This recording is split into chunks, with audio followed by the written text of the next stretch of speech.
Oh, we're building it. You'll see. And this president, from the first day of this administration, has stood for law and order and stood with the incredible men and women of law enforcement at every level.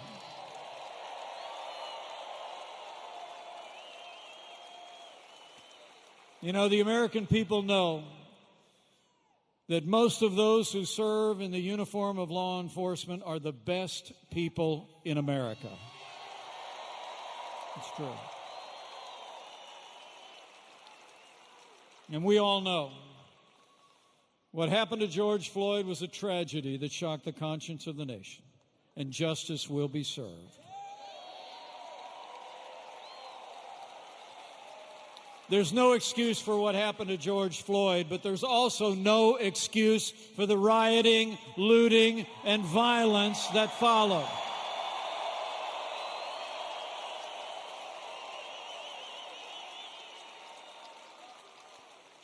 When rioters were destroying property in cities across the country, Joe Biden issued a press release.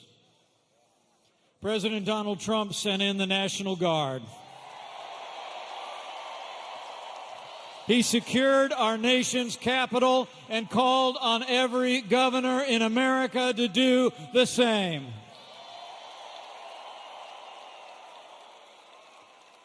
And in the days that followed, you saw it.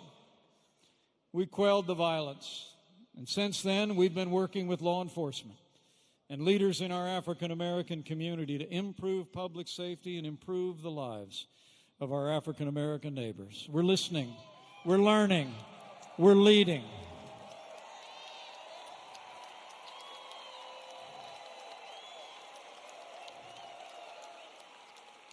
And we'll find ways to move forward together. But one thing we're not going to do, we're not going to defund the police. Not now, not ever.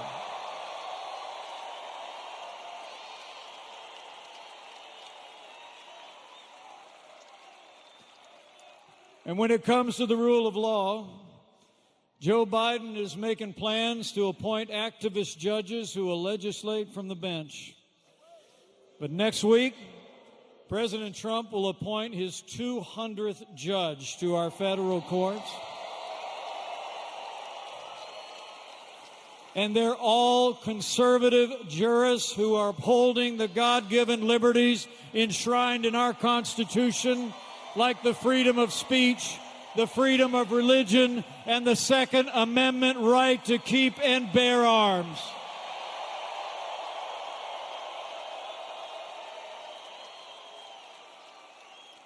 And with 4 more years, this president will appoint even more judges.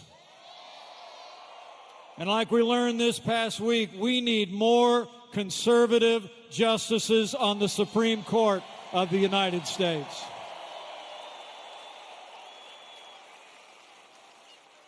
And finally, while Joe Biden supports taxpayer funding of abortion and was just endorsed by Planned Parenthood, I couldn't be more proud to be vice president for a president who stands without apology for the right to life.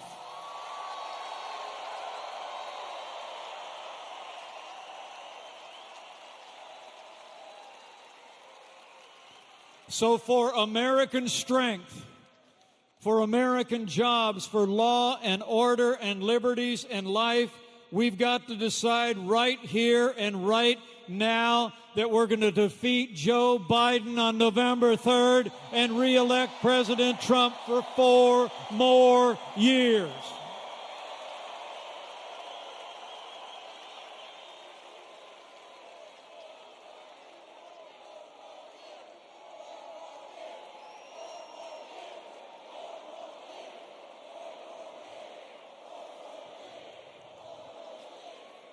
You know, because it's not just the record of success.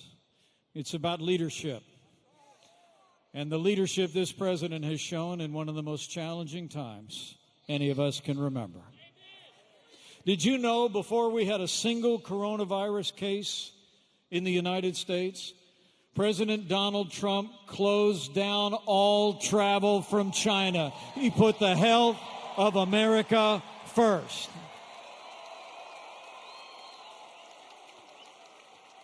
And with the president's leadership, we stood up a national response. We delivered hundreds of millions of medical supplies to healthcare workers in all 50 states. We reinvented testing from a standing start, and now we're testing almost 500,000 Americans every single day.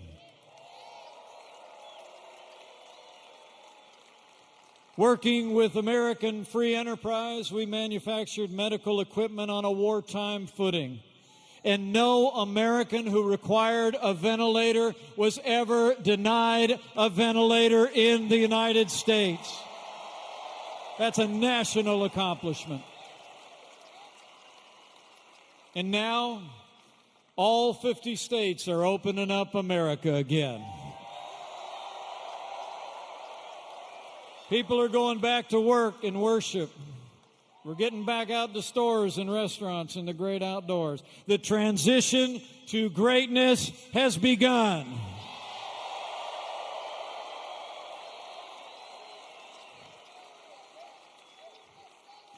And despite the fear-mongering of some in the media, the truth is all across this country, hospitalizations are down, our losses are declining, and every day we're one day closer to putting the coronavirus in the past. You're doing it, America. But I want to promise you, we're going to remain vigilant. We'll keep building supplies. We'll keep developing medicines and vaccines. We'll be ready for whatever the future holds, and we will always put the health of America first. That's what leadership looks like. That's the leadership of President Donald Trump.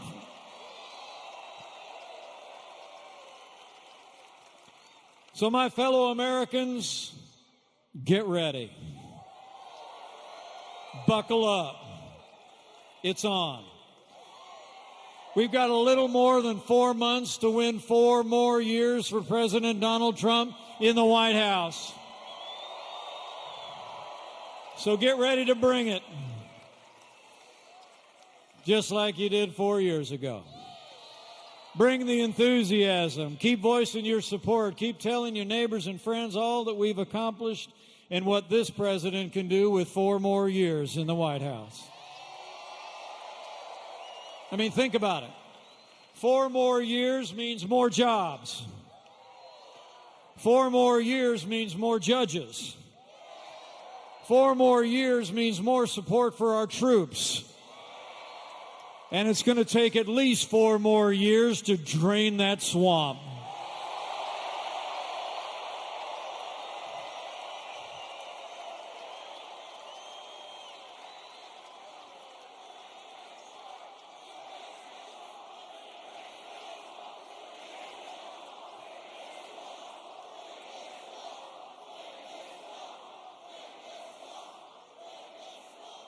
And when we do all that, I believe with all my heart, over the next 4 years, we're going to bring this country together.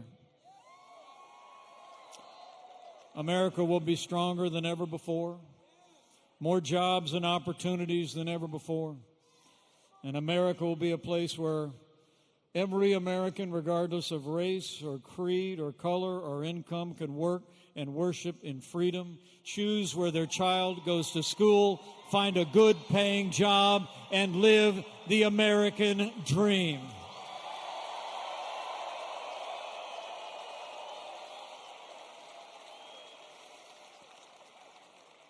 So thank you for coming out tonight.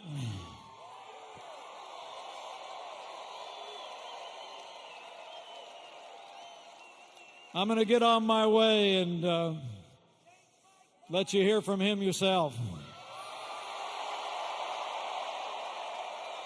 But I must tell you, it's the greatest honor of my life to be your vice president, and I want to thank you for the privilege.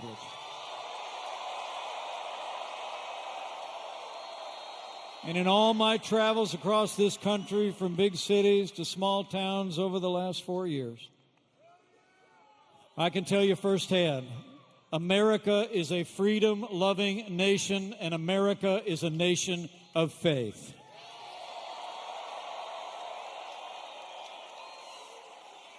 And as we open up America again and reclaim the freedom that we were willing to set aside for the health of our neighbors, I can't help but think that we come into this year cherishing and appreciating our freedom even more. So every day between now and November 3rd, go out and defend the freedom that's always made this nation great.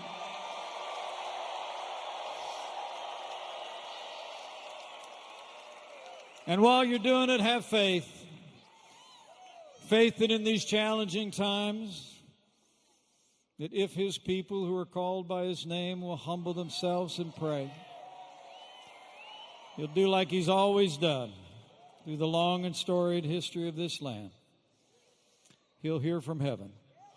He'll heal this land, this one nation under God, indivisible, with liberty and justice for all. So pray for America, for all the American people. Ladies and gentlemen, President Donald Trump is the real deal. He's a man who says what he means and means what he says. He never quits. He never backs down. And I can tell you firsthand, he's never stopped fighting to keep the promises that he made to the American people. And now it's our turn to fight for him. And I just know that with your continued support and prayers, every day between now and November 3rd, we're going to have that great American comeback. We're going to make Oklahoma and America stronger and more prosperous than ever before. And with President Donald Trump in the White House for 4 more years, and with God's help, we will make America great again. Thank you, Oklahoma. God bless you.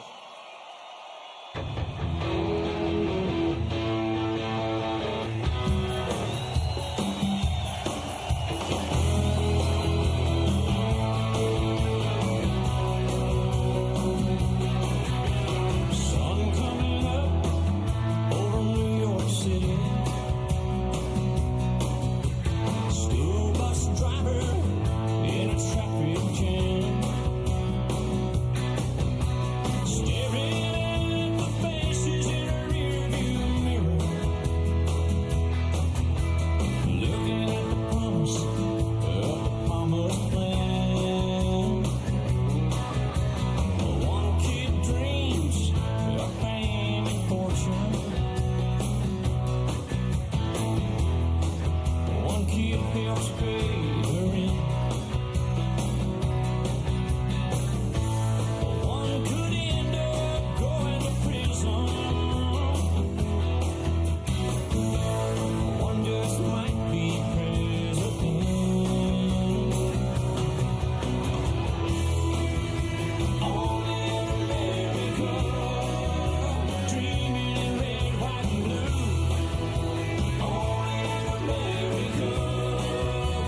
down, gonna stand my ground, and I won't back down. Hey, baby, there ain't no easy way out. Hey, I will stand my ground, and I won't back down. Well, I know what's right. I got just one life in a world that keeps on pushing me around, but I'll stand my ground, and I won't back down. Hey, baby, there ain't no easy way out. Hey, I will stand my ground, and I won't back down.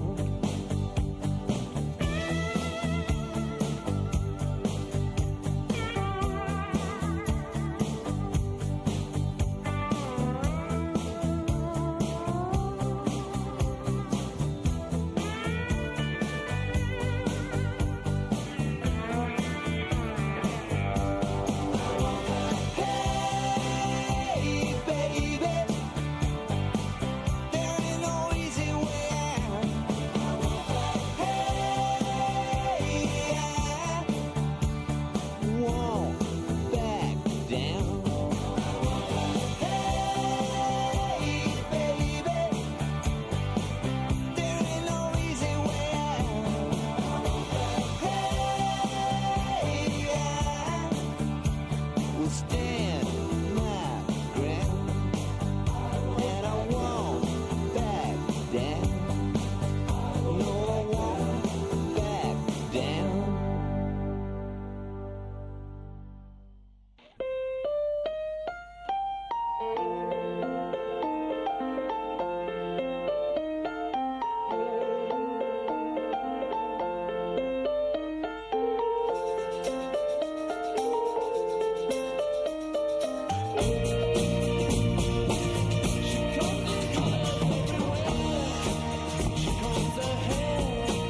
She's like a rainbow, coming colors in the air, everywhere. She comes in colors.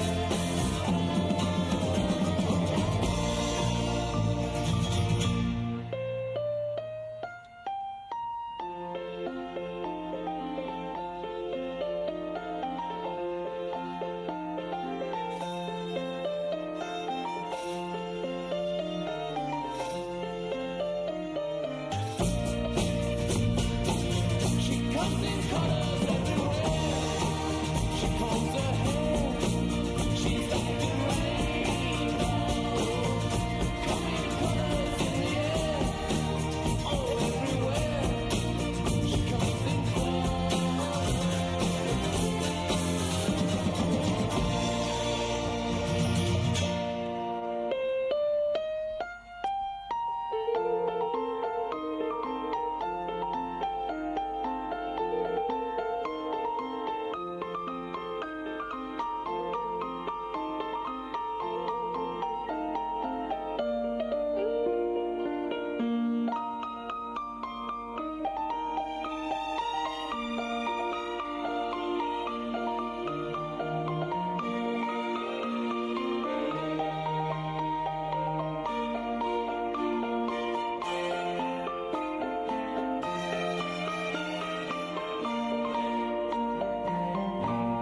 Have you seen her dressed in blue? See the sky in front of you. Her face is like a sail, white so fair and pale. Have you seen a lady fair? She comes in colors everywhere. She combs her hair. She's like a rainbow, coming colors in the air, everywhere. She comes in colors.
She's like a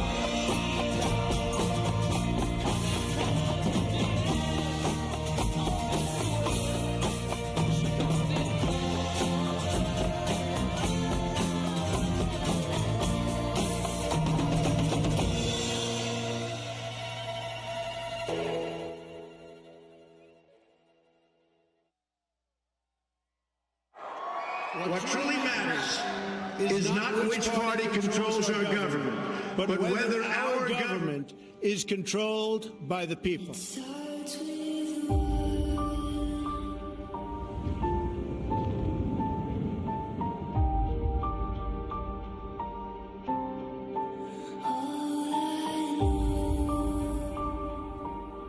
For too long, a small group in our nation's capital has reaped the rewards of government, while the people have borne the cost. The establishment protected itself, but not the citizens of our country. That all changes starting right here and right now.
Ladies and gentlemen, the President of the United States, Donald J. Trump.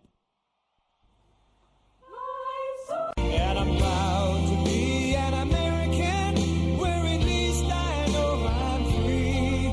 And I won't forget the men who died, who gave that right to me. And I gladly stand up next to you and defend her still today. 'Cause there ain't no doubt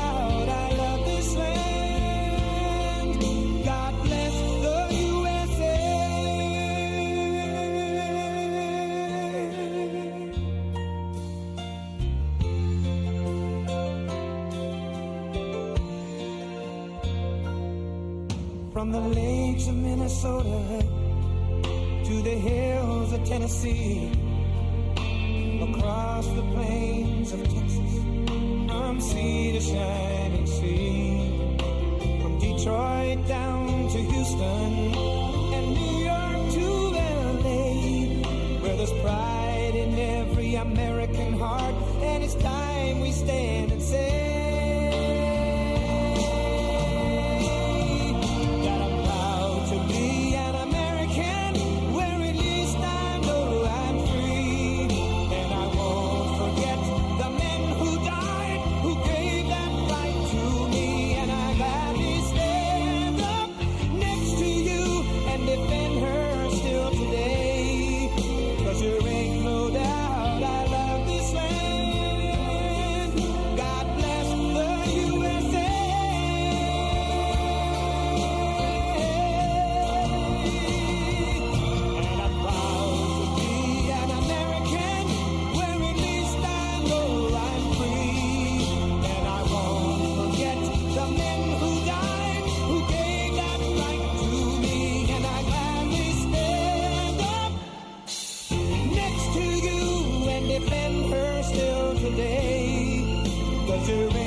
Thank you. So we begin Oklahoma. We begin. Thank you, Oklahoma. And thank you to Vice President Mike Pence. We begin our campaign.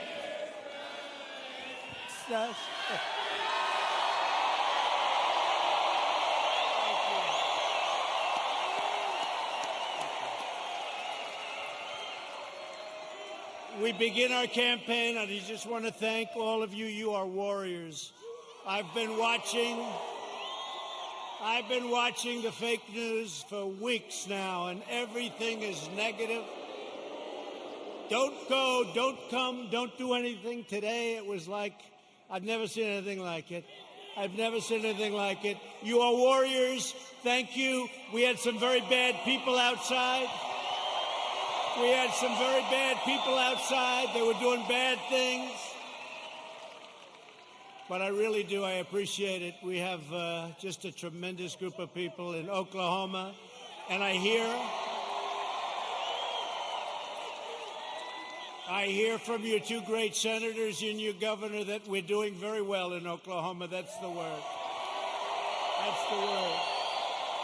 I stand before you today to declare the silent majority is stronger than ever before.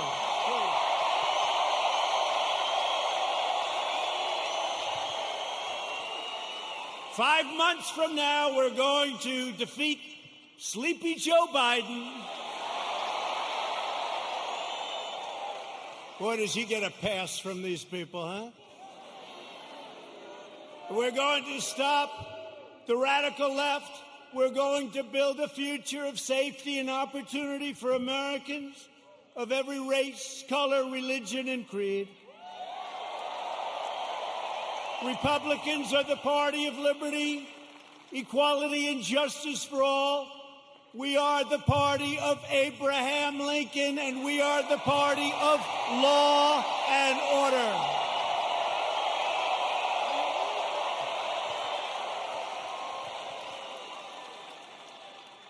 Think of what we've done. We will have close to 300 federal judges appointed and approved by the end of my first time. That's an all-time record.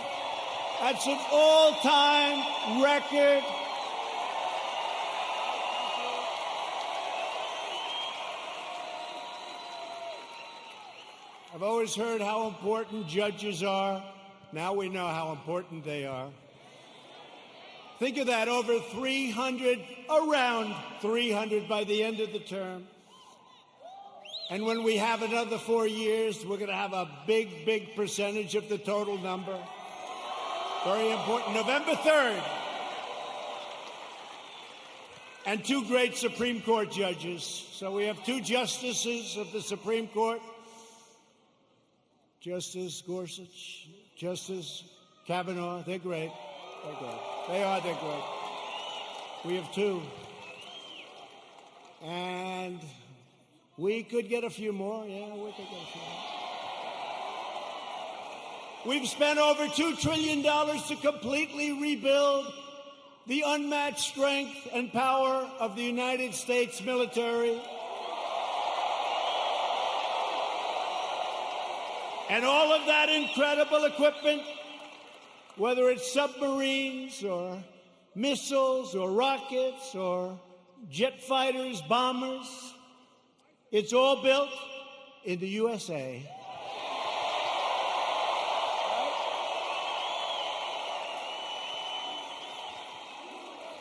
We passed VA choice. Thank you very much, Jim. Where's my senator? Jim Inhofe. You better vote for him. He's running. He's great.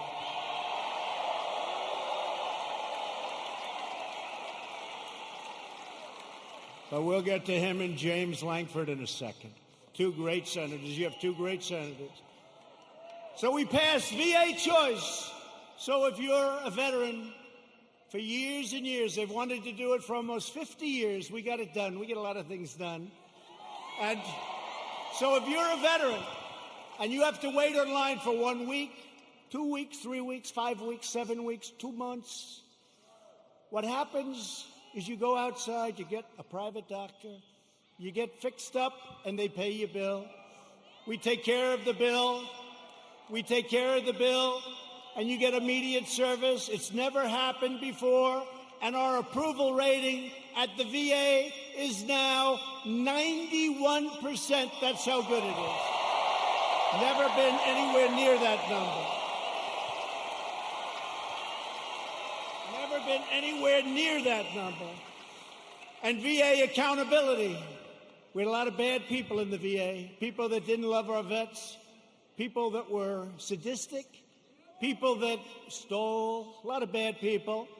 You couldn't get rid of them because they were, let's say it could be unions, it could be civil service, right? Let's just say. And so you couldn't get it done. That was another one. For decades and decades, they wanted to get it changed. And I got it done with those people and your congressman, too. Your congressman, who I'm going to introduce. VA accountability, and now somebody treats our veterans badly. And we look at them, and what do we say? We say, you're fired. Get out, right? Get out. They got rid of a lot of bad people that were there for a long time, sort of like me in Washington, draining the swamp. I never knew it was so deep, but it's happening. It's happening. I never knew it was so deep. It's deep and thick and a lot of bad characters. Thank you. We're lowering the price of prescription drugs, making our allies pay their fair share. They get a big bargain on drug prices, and enacting fair trade deals that finally, after all these years, put America first. I've been saying it for a long time. We passed the largest tax cuts in the history of our country. The Democrats want to raise your taxes. Tell me about that. Tell me about that. I guess I'm old-fashioned. You know, all my life, I heard politicians want to lower taxes, not raise them. If you could lower them, you couldn't lose. The Democrats want to substantially raise your taxes. How do you figure that? How do you figure that? And regulation cuts, we passed more regulation cuts than any administration in the history of our country.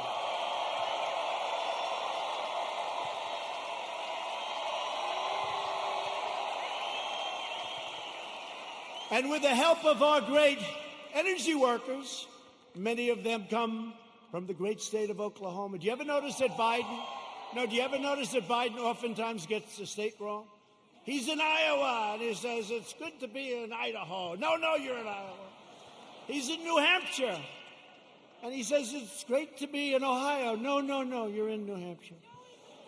That happens to him all the time. Hasn't happened to me yet.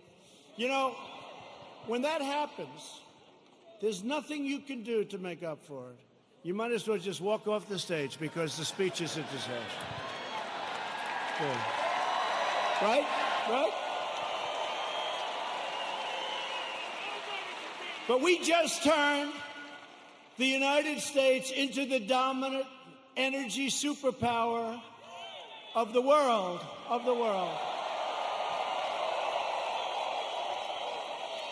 And because of the Chinese virus, what happened about 3 months ago, it looked like we were in big trouble, and we were, and I got it back together. I called Russia. I called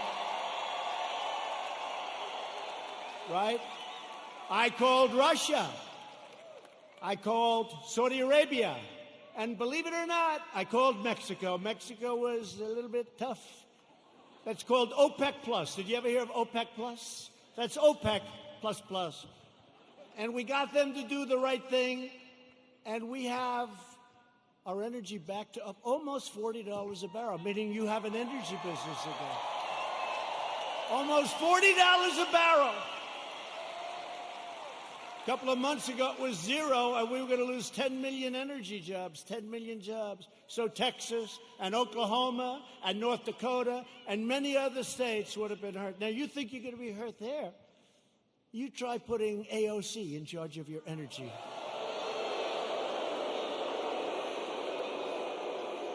That will make the pandemic look like child's play to the people in energy. She has one problem. It's called petroleum. No president or administration has done more in the first 3.5 years than the Trump administration. Not even close. Nobody. Our incredible success in rebuilding America stands in stark contrast to the extremism and destruction and violence of the radical left. We just saw it outside. You just saw it outside. You saw these thugs that came along. These people call them protesters. Isn't it beautiful? It's so beautiful. No, they're so wonderful. They call them the Boston Tea Party. They're so wonderful. Yeah, they call them. You ever watch fake news CNN? You ever watch where they go?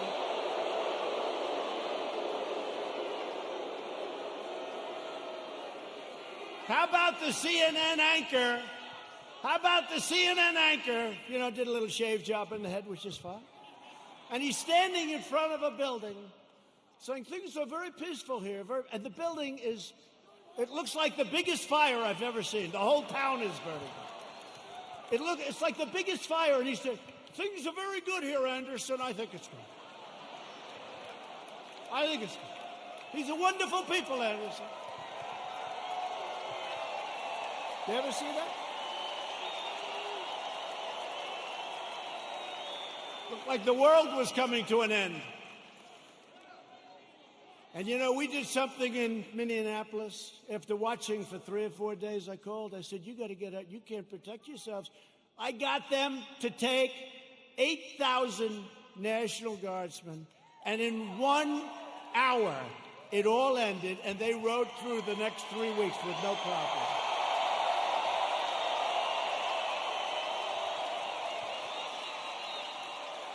And we did the same thing in other cities. But how about Seattle? Isn't that great?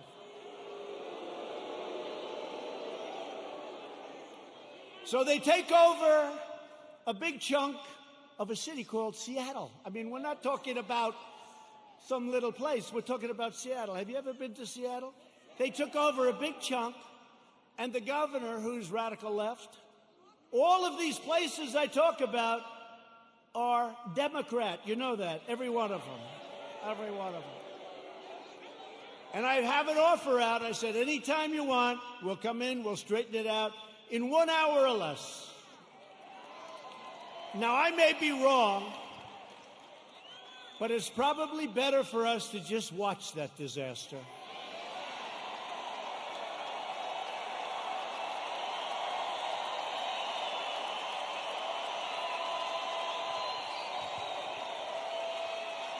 I flew in with some of our great congressmen who were going to introduce in a second, and I said to him, Congressman, what do you think? I can straighten it out fast. Should we just go in? No, sir. Let it simmer for a little while. Let people see what radical left Democrats will do to our country. Right? But Americans have watched left-wing radicals burn down buildings, loot businesses, destroy private property, injure hundreds of dedicated police officers. These police officers, they get injured. They don't complain. They're incredible. And injure thousands upon thousands of people only to hear the radical fake news say what a beautiful rally it was. And they never talk about COVID. They don't talk about when you see 25,000 people walking down Fifth Avenue or walking down a street of a Democrat-run city. You never hear them saying they're not wearing their mask. You don't hear them saying, as they're breaking windows, and running in. And then when I say the looters, the anarchists, the agitators, they say, what a terrible thing for our president to say. What a terrible thing. But you don't hear them talking about COVID. COVID. To be specific, COVID-19. That name gets further and further away from China as opposed to calling it the Chinese virus.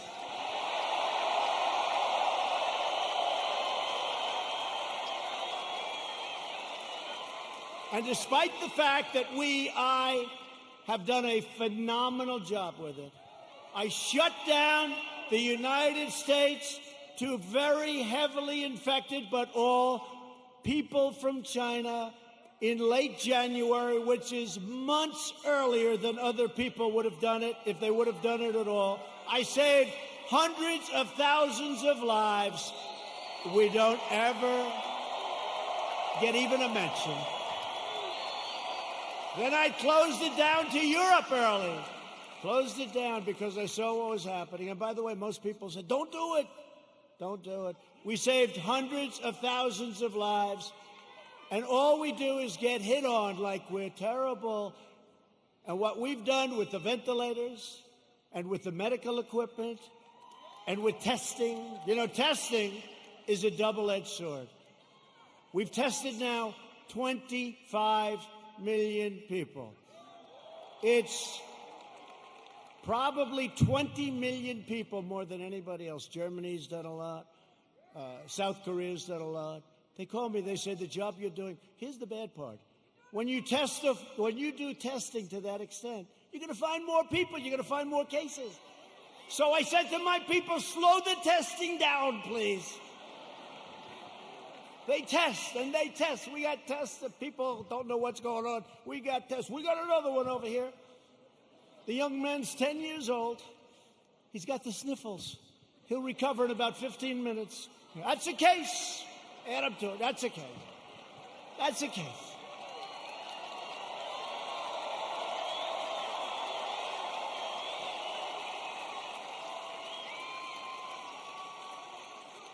I was actually with a very nice man, very good man, even though he's very liberal, the governor of New Jersey, right? We know him? No, listen, he said to me something that's amazing. New Jersey was very heavily hit, very hard hit, thousands of people. He said with thousands of people that died, thousands of people, there was only one person that died under the age of 18. Would you believe that? Which tells me one thing, that kids are much stronger than us.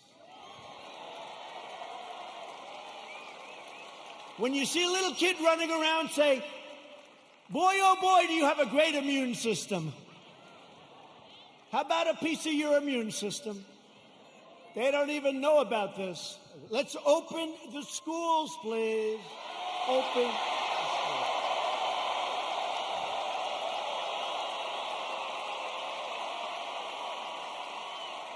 Open the schools. We got to get them open. In the fall, we got to get them open.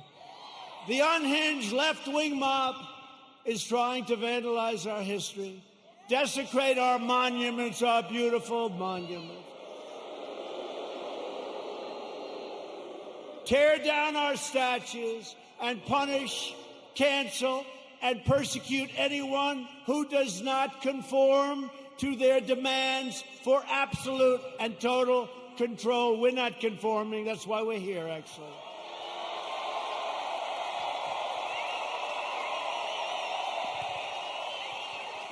This cruel campaign of censorship and exclusion violates everything we hold dear as Americans. They want to demolish our heritage so they can impose their new oppressive regime in its place. They want to defund and dissolve our police departments. Think of that. I heard it for the first time 2 weeks ago. I said, well, that one, they're only kidding. I said, they're not. Minneapolis, you see what's going on? They're not kidding. They got a lot of problems. They'll have a lot of problems. Hey, It's 1 o'clock in the morning, and a very tough, I've used the word on occasion, hombre. A very tough hombre is breaking into the window of a young woman whose husband is away as a traveling salesman or whatever he may do. And you call 911, and they say, I'm sorry, this number is no longer working. By the way, you have many cases like that, many, whether it's a young woman, an old woman, a young man, or an old man, and you're sleeping. So what are you going to do, right? So they wanted to fund, they really do. This is a serious movement. And in Minneapolis, the council's already passed it. In Seattle, you see what's going on there. It's even worse, okay? These people are stone cold crazy. They're crazy. So if you want to save your heritage, you want to save that beautiful heritage of ours. We have a great heritage. We're a great country. You are so lucky I'm president. That's all I can tell you.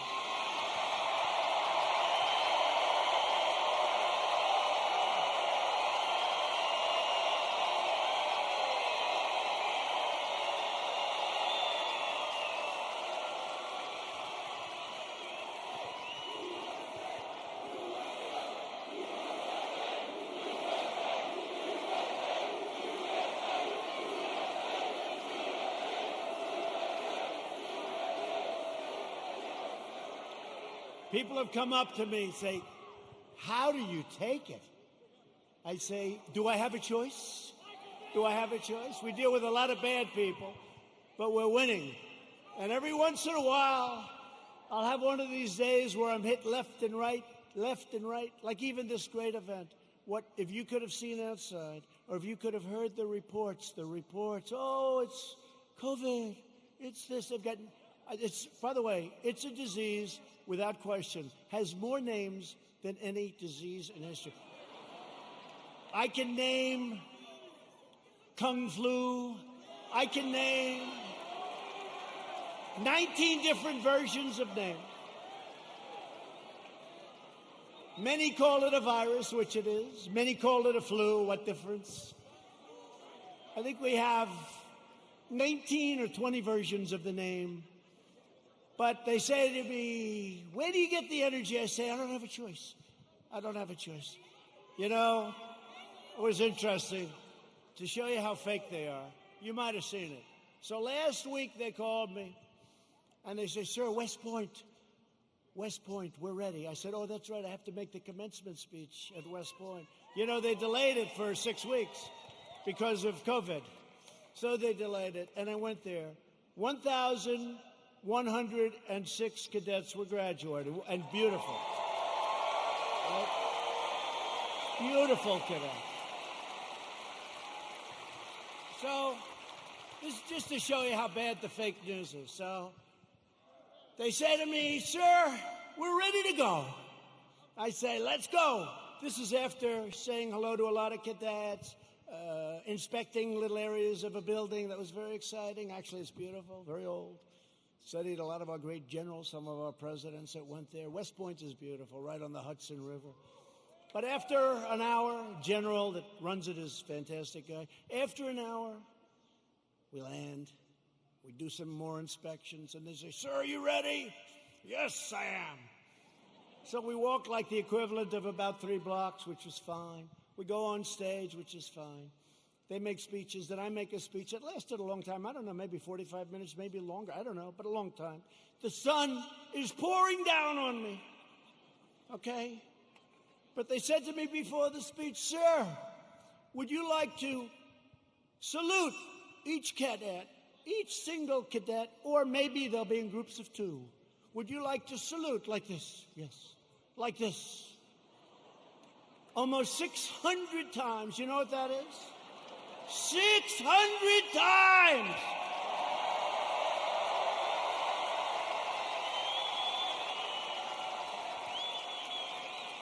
Thank God they were in 2s. Because let me tell you, you do that 600 times, you go home and you say, it's like a workout without a weight, right? 600 times. So I did that. Then the incredible helicopters, brand new, gorgeous helicopters, the Apaches and the other new ones that we just bought. So they fly over. And the kids throw the hats in the air. It's beautiful, it really is. And it was a beautiful day. And we're all finished. I was on the stage for hours. Hours! Sun. I came home, I had a nice tan. Meaning I had a nice sunburn. Oh, the sun's going right like that. But I make the speech, right? I salute for probably an hour and a half, maybe more, but around that. Watch, if I'm off by 2 minutes, I'll say, he exaggerated. It was only an hour and 25 minutes. He exaggerated. He lied. He lied. He's a liar. These people are sick, the fake news.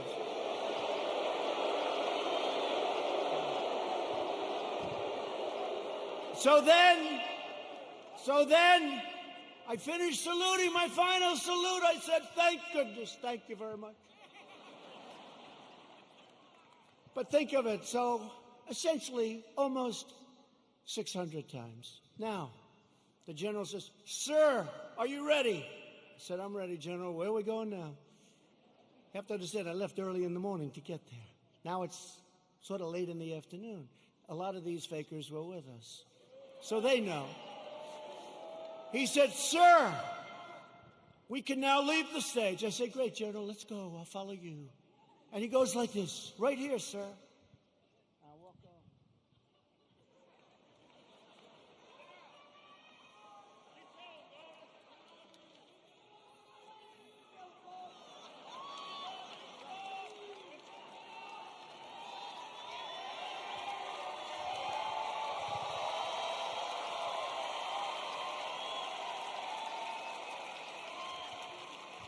And the stage was higher than this one.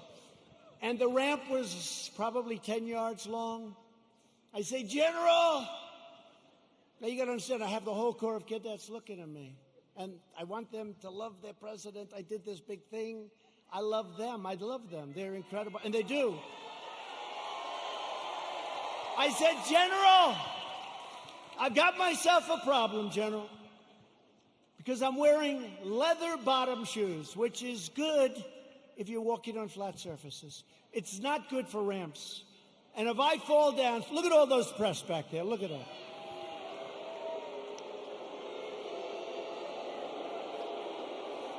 And this was a steel ramp. You all saw it because everybody saw it. This was a steel ramp. It had no handrail. It was like an ice skating rink. And I said, General, I have a problem. And he didn't understand that at first. I said, there's no way. You understood? I just saluted almost 600 times. I just made a big speech. I sat for other speeches. I'm being baked. I'm being baked like a cake. I said, General, there's no way I can make it down that ramp without falling on my ass, General. I have no railing. Sure. It's true. So I said, is there like something else around? Sir, the ramp is ready to go. Grab me, sir. Grab me. I didn't really want to grab him. You know why? Because I said, that'll be a story too. So now I have a choice. I can stay up there for another couple of hours and wait till I'm rescued. Or I can go down this really steep, really, it's an ice skating rink. It's brutal. So I said, General, get ready because I may grab you so fast. Because I can't fall with the fake news watching. If I fall,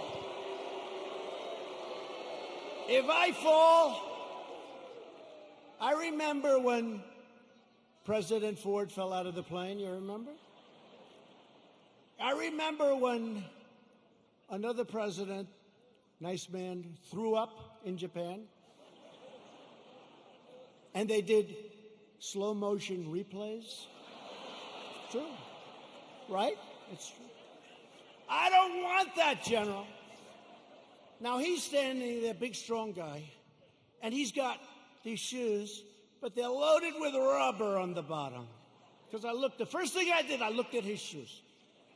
Then I looked at mine. Very, very slippery. So I end up saying, okay, General, let's go. I will only grab you if I need you. That's not a good story. Falling would be a disaster. It turned out to be worse than anything. I would have been better off if I fell and slid down the damn ramp. Right? So what happens is I start the journey inch by inch, right? And I was really bent over, too. I didn't like that, I didn't like this picture. This picture, I'm sure, will be an ad by the fakers. So I was bent over, right? And I'm going like this.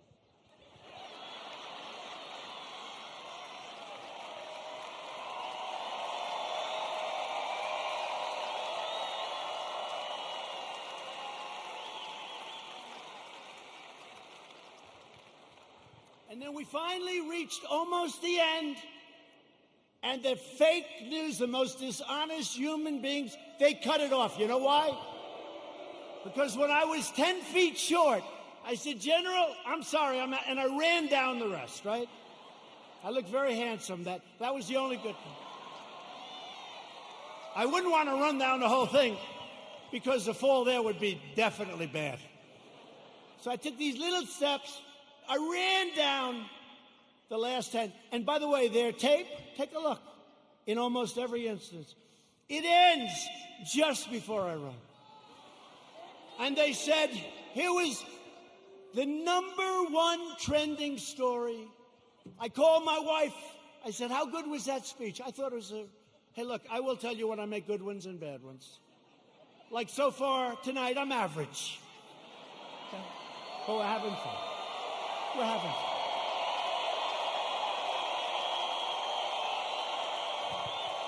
So far tonight. But I called my wife and I said, how good was it, darling? She said, you're trending #1. I said to our great First Lady, I said, let me ask you a question. Was it that good, the speech, that I'm trending #1? Because I felt it was really good. No, they don't even mention the speech. They mentioned the fact that you may have Parkinson's disease. It's true. It's true.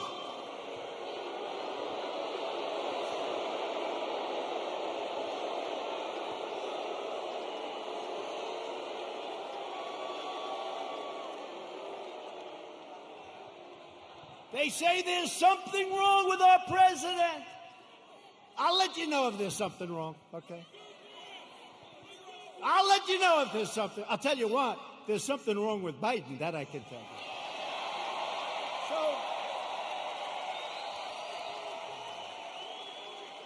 So then my wife said, well, it wasn't only the ramp. Did you have water? I said, yeah. I was speaking for a long time. I didn't want to drink it, but I wanted to wet my lips a little bit. You're working hard up there with the sun pouring down on you. I love this location. The sun's like this. This way they save on lighting, right? That's why they did it probably. So what happens is I said, what does it have to do with water? They said, you couldn't lift your hand up to your mouth with water. I said, I just saluted 600 times like this. And this was before I saluted. So what's the problem? She said, well, I know what you did. You had on a very good red tie that's sort of expensive. It's silk because they look better. They have a better sheen to them. And I don't want to get water on the tie. And I don't want to drink much. So I lifted up the water. I see we have a little glass of water. Where the hell did this water come from? Where did it come from? And I looked down on my tie, because I've done it. I've taken water, and it spills down into your tie. It doesn't look good for a long time. And frankly, the tie is never the same. So I put it up to my lip, and then I say, because I don't want it to, just in case. And they gave me another disease. They gave me another disease.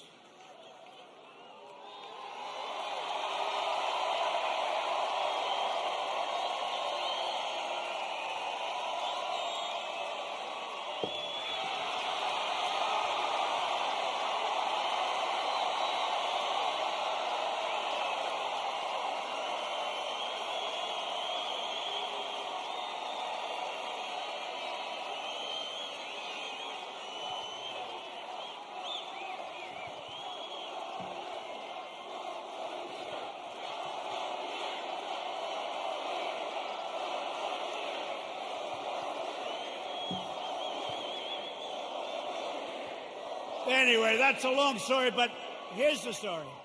I have lived with more the ramp than the water, but I've lived with the ramp and the water since I left West Point.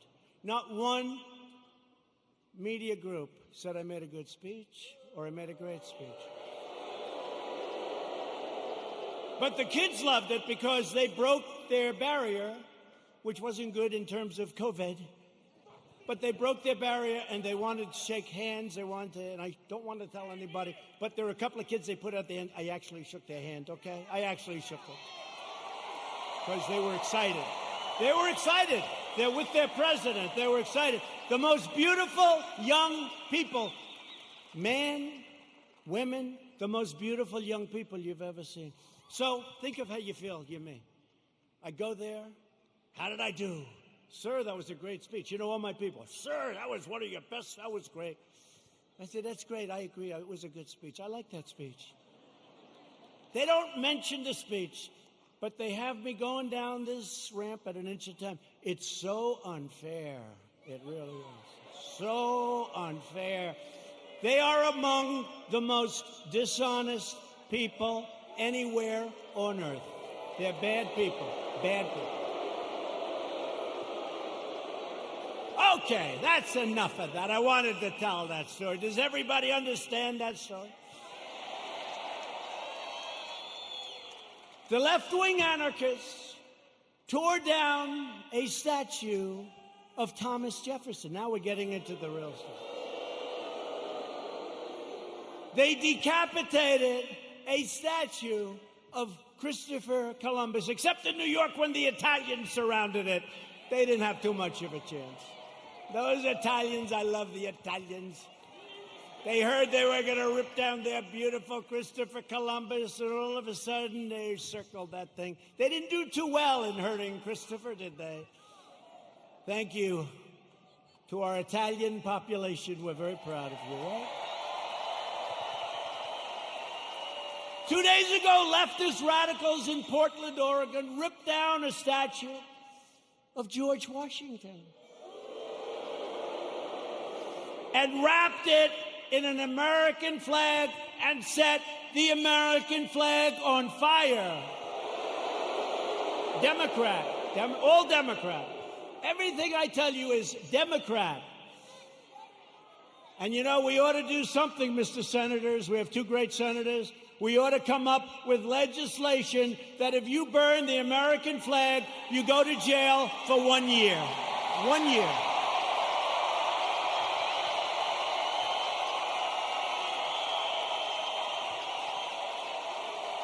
Jim and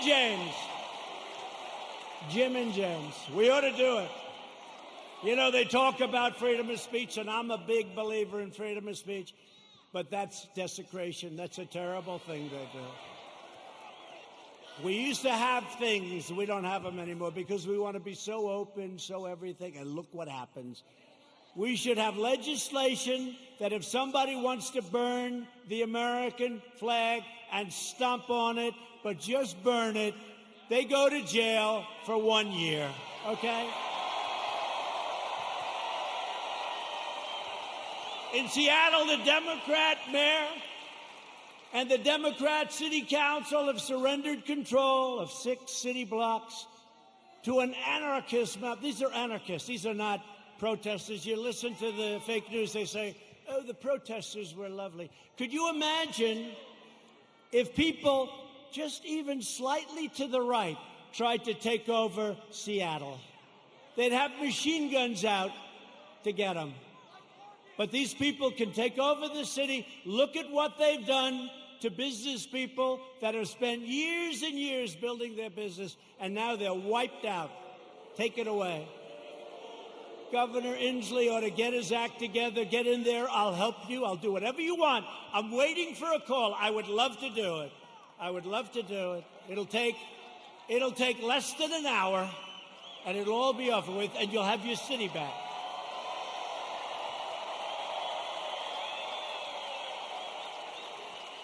And yet Biden remains silent in his basement in the face of this brutal assault on our nation and the values of our nation. Joe Biden has surrendered to his party and to the left-wing mob. He has no control. Does anybody honestly think he controls these radical maniacs? You know what he says to his wife when he's not confusing her with his sister? Get me the hell out of here. These people are crazy. That's what he says. He has absolutely no control. You know, a lot of times I'll make like a speech and I'll have this beautiful paragraph come out criticizing every little aspect of the speech. Beautiful, brilliant. But Joe didn't. And it'll say, a comment from Joe Biden. But he didn't say it.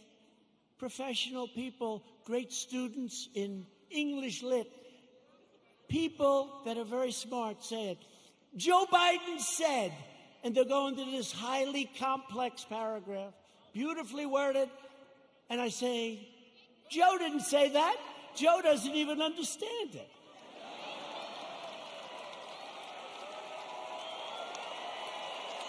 And if Biden is elected, he will surrender your country to these mobsters 100%.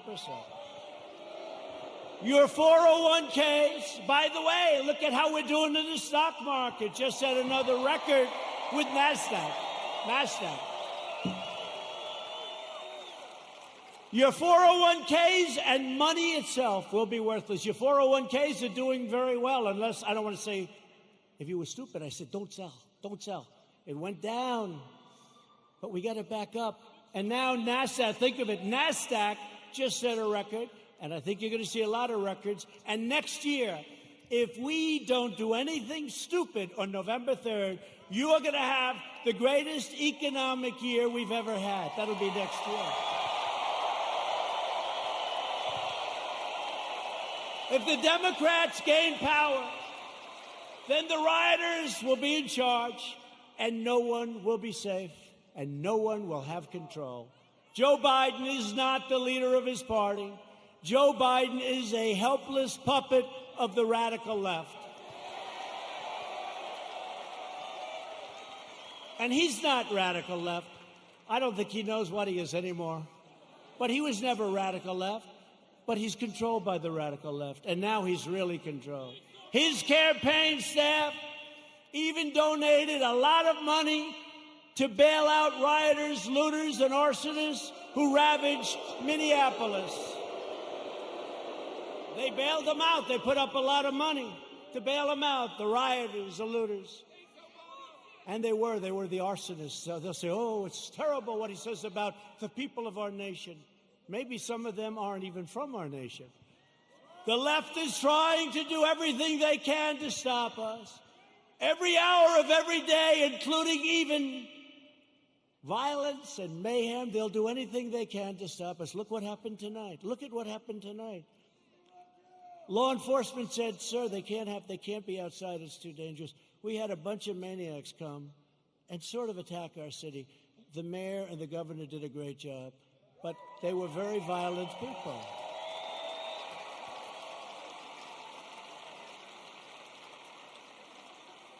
And our people are not nearly as violent, but if they ever were, it would be a terrible, terrible day for the other side. Because I know our people. I know our people. But we will never submit to their threats, and we will never let them destroy our nation. What they did tonight, I saw it on television coming in on Air Force One. One thing about Air Force One, we got plenty of televisions. We have televisions in closets. You open up the closet, got a television.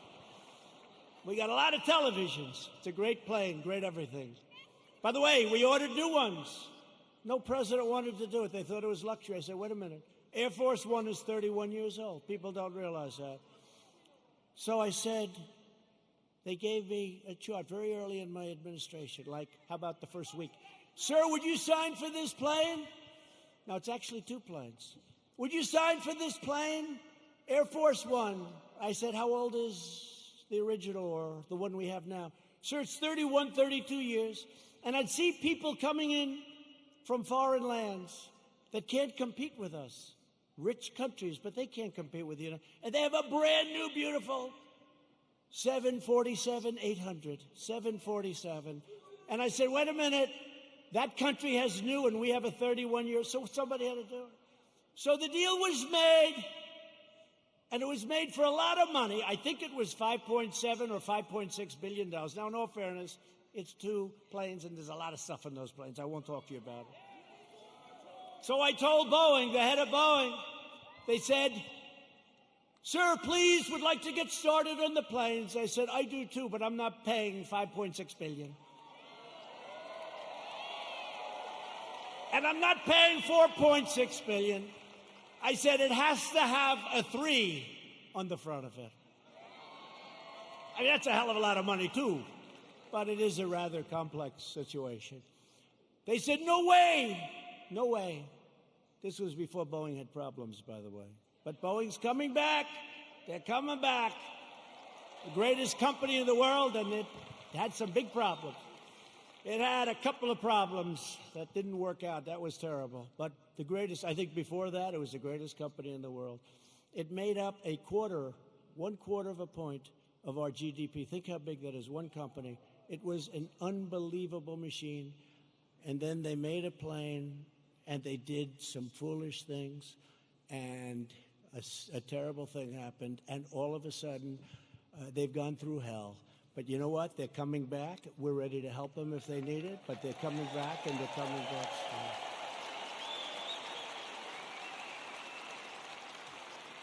But this was the Boeing before that, and they were riding high, and like I was before this thing came in.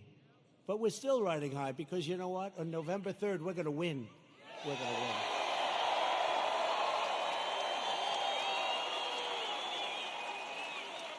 So they came in, and they said, no, we want, 5.6 billion, whatever it was. If I'm a little bit off, they'll go crazy, you know. Whatever. But it was a lot. 5.6 billion. Nope, got to have a 3. Got to have a 3. Call me up. Nope, cancel the contract. I said, cancel the contract. I want to cancel. I said, General, can you cancel the contract? He said, yes, sir. I'm very proud of it. Oh, good. Cancel it. Okay, sir. By the way, to cancel it, do you have to pay anything? Yes, sir. We have a cancellation fee, sir. How much is it, General? $250 million, sir. I said, what? Sir, we made a good deal. $250 million to cancel. You mean if we don't buy the plane, we have to hand them $250 million? That's not good, right? Look at these two guys. They're looking. By the way, that's like a good story compared to some I could tell you, like with aircraft carriers. So they said $250 million, or I always say this, or around that number, because I'm off by a little bit. They say, oh, he exaggerates. I look at numbers all day long. That's what I look at for years now, for my whole life when you think of it. $250 million cancellation fee, sir. He was very proud of himself. What a great deal. I say, General, don't cancel. Don't cancel. Just tell him I don't want the planes. Don't put anything in writing. Don't put it in writing, General. Why, sir? Because I don't want to pay $250. True. Do you hear that, Jim? Jim Inhofe, he's great. You hear that, Jim? You know that story. He does a great job. So here's what happened, the bottom line. Boeing says, no way, no way, no way. The next week they say, no way we're doing it. The next week they said, how about $5 billion? I said, no way, no way. The next week they said, 4.8. I said, nope, it's got to have a 3 on the front of it. Don't you understand, you dumb son of a bitch? Don't you understand?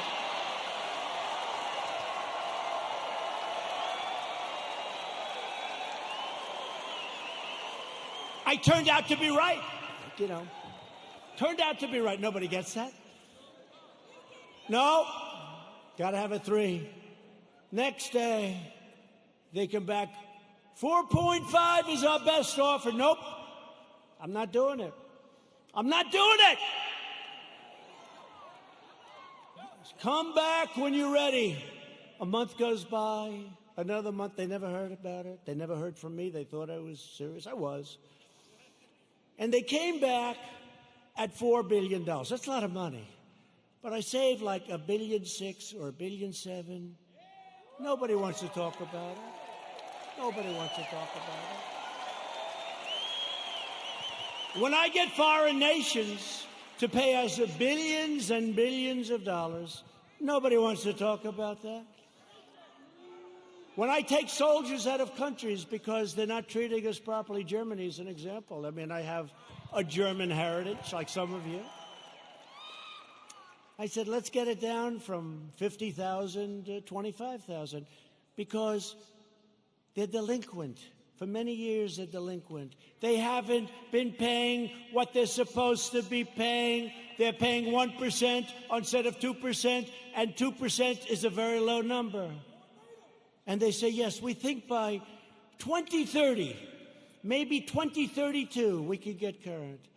I said, no, Angela. Angela, please. Don't say that, Angela. It's true. You know who I'm talking about. Nice, by the way, very nice woman, very good negotiator. I said, Angela, that's a long time. This was in 2019. She said 2032. I said, no, Angela, that's not working. But I said, what about, because now they want to get current, but I said, well, what about the last 25 years, all the money you owe us? Everybody forgot about that. They forget about all the money that wasn't paid. I said, what about the $1 trillion that you really owe? So we're negotiating, let's see. But in the meantime, we're reducing our troops. Remember this. Remember this. We're supposed to protect Germany from Russia. But Germany is paying Russia billions of dollars for energy coming from a pipeline, brand new pipeline. So they pay the country we're supposed to protect them from. They pay billions of dollars to that country. We're supposed to protect them. Excuse me, how does that work? How does that work?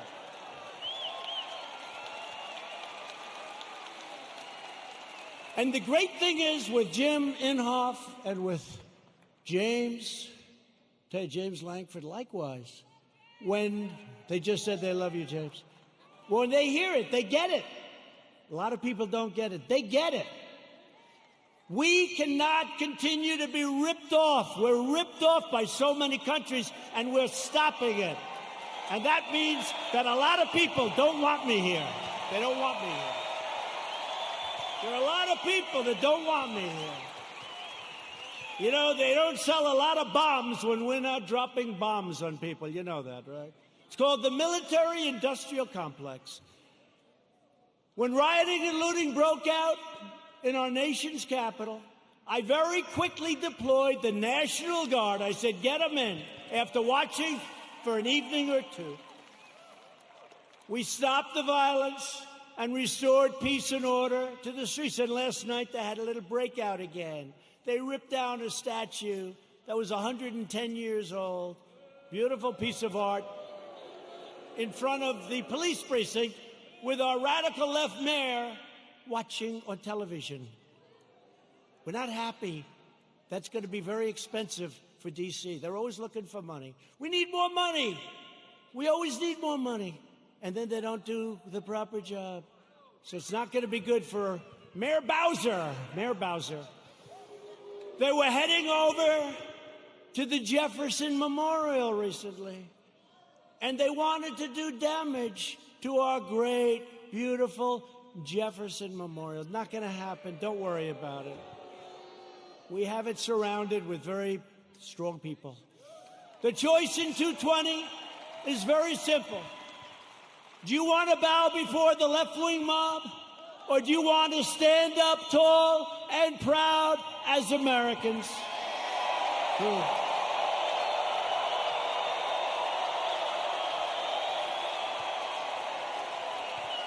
And explain this to the NFL. I like the NFL. I like Roger Goodell, but I didn't like what he said a week ago. I said, where did that come from in the middle of the summer? Nobody's even asking. We will never kneel to our national anthem or our great American flag. We will stand proud and we will stand tall.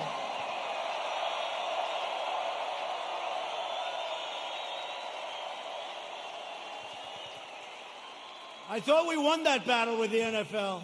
Their stadiums were emptying out. Did you see those stadiums? It took them a long time to get you back. A lot of people didn't like that. You know, a lot of people that you wouldn't even think would care that much I've had people that I said, these are super left liberals, and they didn't like it.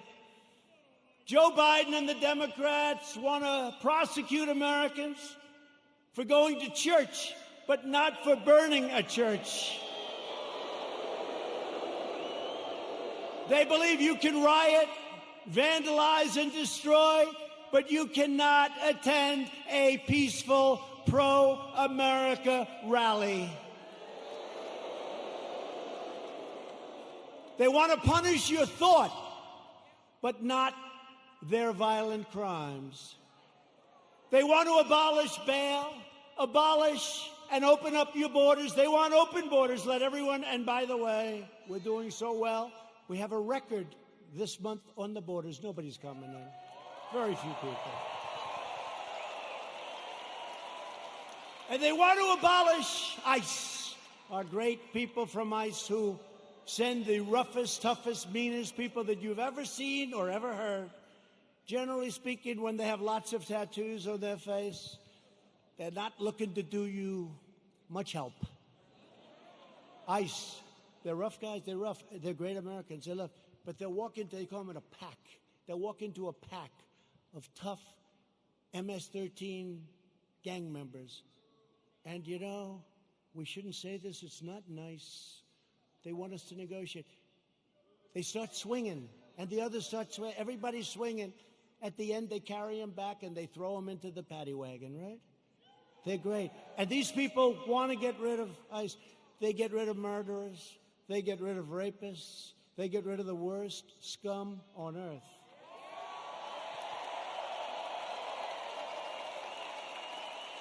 And when I called them animals, I said they're animals. And Nancy Pelosi, they cut up a young woman. They cut up a young woman and her friend, cut them up with a knife because it was more painful, dead. Cut them up with a knife because it's more painful, takes longer than shooting a gun. They cut them up. I said, these are animals. And Nancy Pelosi said, these are human beings, they're not animals.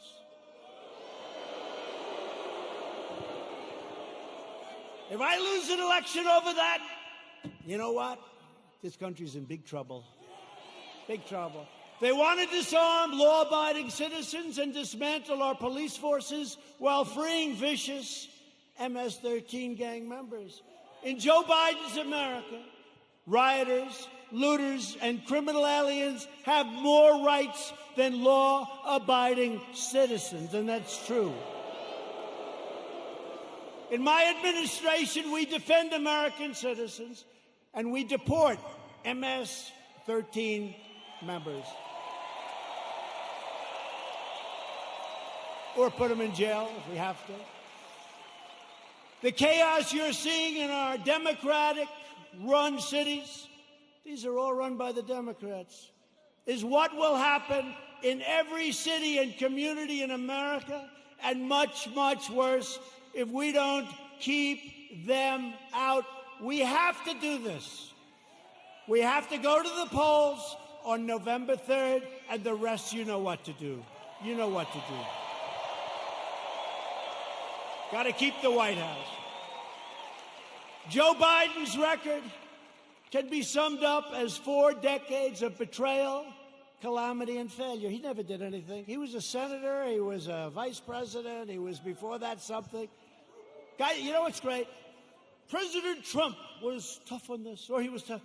They complained. Never did anything about it. He's been there for 43 years or 47 years. He never did anything about it. Biden supported every globalist attack on the American worker. Let's make every country in the world rich but ourselves, including NAFTA, the disaster of NAFTA. He wanted to go, and TPP would have ruined our automobile industry. Korea, I renegotiated the deal. I took a horrible deal. That was a Hillary Clinton special. That was a Hillary Clinton special. She said, we have to make this deal with South Korea. It's going to mean 250,000 jobs. And she was right. For South Korea, 250,000 jobs. And China's entry into the World Trade Organization was supported by Sleepy Joe Biden. That was one of the worst deals economically in the history of our country. When China joined the World Trade Organization, they were flatlined for decades. They became like a rocket ship. He voted for the war in Iraq. He voted for mass amnesty for illegal aliens. He supports sanctuary cities, and now Biden wants to end immigration enforcement and he wants to require you to provide free health care for millions and millions of illegal aliens, okay? When I took early and decisive action to ban travel from China and protect Americans from the virus, and as I said, Joe Biden opposed my decision and called it hysteria, xenophobia. He doesn't know what the word means, xenophobia, and fear-mongering. And then he apologized a month later. He said he was wrong, but he didn't say it. And they didn't cover it. They didn't cover it.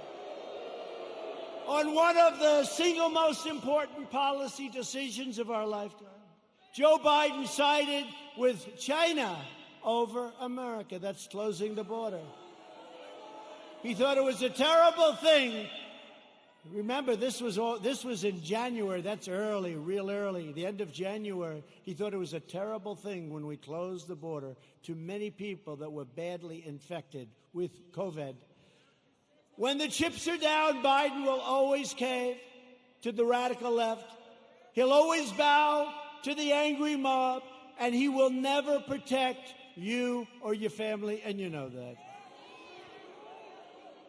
Joe Biden will always let you down. That's been his history. At my direction early this year, the heroes of the U.S. military took out the world's top terrorist, the savage killer and leader of ISIS, al-Baghdadi, and the #1 terrorist anywhere in the world, Qasem Soleimani. We took him out.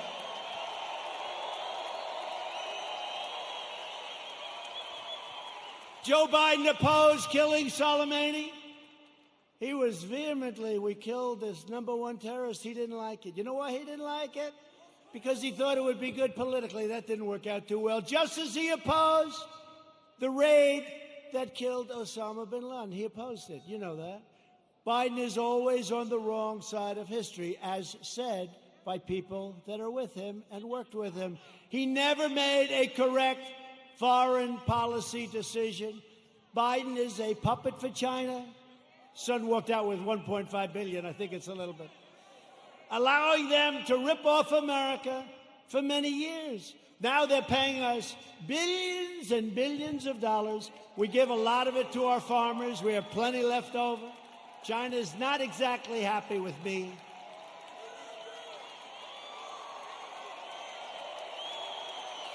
Billions. They pay us billions and billions of dollars, and they targeted our great farmers. And I took the money that they targeted. I took that money, and I gave it to the farmers, so they were even. So they're okay. Are you okay? Come. Doctor, please. Doctor. Thank you. These people, I mean, some of the people are waiting for 5 days, especially in this location, right? You take your time, darling. Take your time. Thank you very much. Take your time. Doctor, thank you, doctor. Thank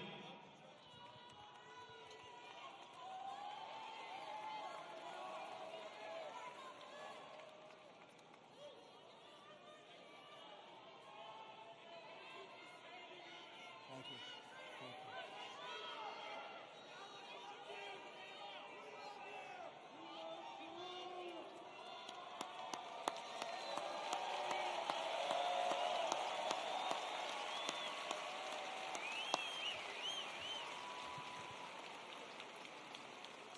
Now, some people wait for 4 or 5 days. It's incredible. He never did anything against China, Joe Biden. And that's why they desperately want him to win. They want him to win so badly. Iran wants him to win so badly. Let me tell you, I'm going to make a very fast deal, the best deal you've ever seen. I've already made one with China, but I can make even more. They want me to lose because they will own the United States if I lose. Iran. President Obama gave them $150 billion for nothing.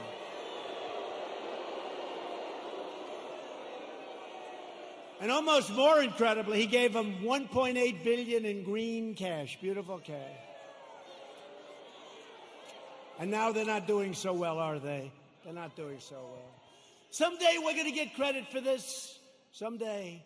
But they are waiting. Iran wants to make a deal so badly. But they're told by Kerry and all these other, they shouldn't, the Logan Act. But they're told by Kerry and all these people, wait, because if Trump loses, you'll own America. You're going to own it. They'll say you own it. So I don't mind. I told them, we can wait. But when I win, you're going to pay a much higher price than if you made a deal. Now, it's true. True. I told them that. I told them that. And look what happened to Biden in Ukraine, where his son's paid $83,000 a month and he was jobless. Give me a break. $83,000 a month, more than anybody. If Joe Biden were to become president, an emboldened left will launch a full-scale assault on American life. You know that. They'll expel anyone who disagrees with them. Look what happens when you disagree. You use a term that's perfect and they're not happy with it. They call you a racist. They call you a horrible person. They want to crush religious liberty. They don't want religion. Silence religious believers. Indoctrinate your children with hateful and vicious lies about our country. Subsidize late-term abortion and after-birth execution. They want to take away your guns through the repeal of your Second Amendment as sure as you're sitting there. In fact, he even put the big gun grabber, Beto O'Rourke, who made a fool out of himself when he ran for president, they put him in charge of guns. Lots of luck on your Second Amendment. Just remember I said it. Hopefully you won't have to think back about it too much, because it won't matter. Hopefully it won't matter. No, Beto O'Rourke, who wants to give up guns, is in charge of the Second Amendment. The Dems will also eliminate private health insurance, ban fracking, that's not good, and American energy will be in a position of weakness like it's never been before, and that's after we built the greatest energy country anywhere in the world by far. And they want to appoint Supreme Court justices who will utterly obliterate your Constitution. And you now see how important the Supreme Court is. Think if we didn't have two justices that I think have been very, very, very good. But think how important it is. Think how important it is. And we still, I guess it's, I don't know if it's an equal court. It's almost like we're a minority court, right? It's almost like we're a minority court. The recent Supreme Court cases prove that if Joe Biden is elected, he will stack the court with extremists and the forgotten men and women. Together with everyone else, we'll lose everything. The forgotten men and women. I campaigned on the forgotten. These are great people. These are substantial people. These are the elite. By the way, you're the elite. They're not the elite. You're the elite. They said, somebody 2 days ago said, sir, the elite are really working hard on trying to destroy you. I said, yeah. Why do you call them the elite? I said, why? Well, they're not elite. I look better than them. Much more handsome. Got better hair than they do.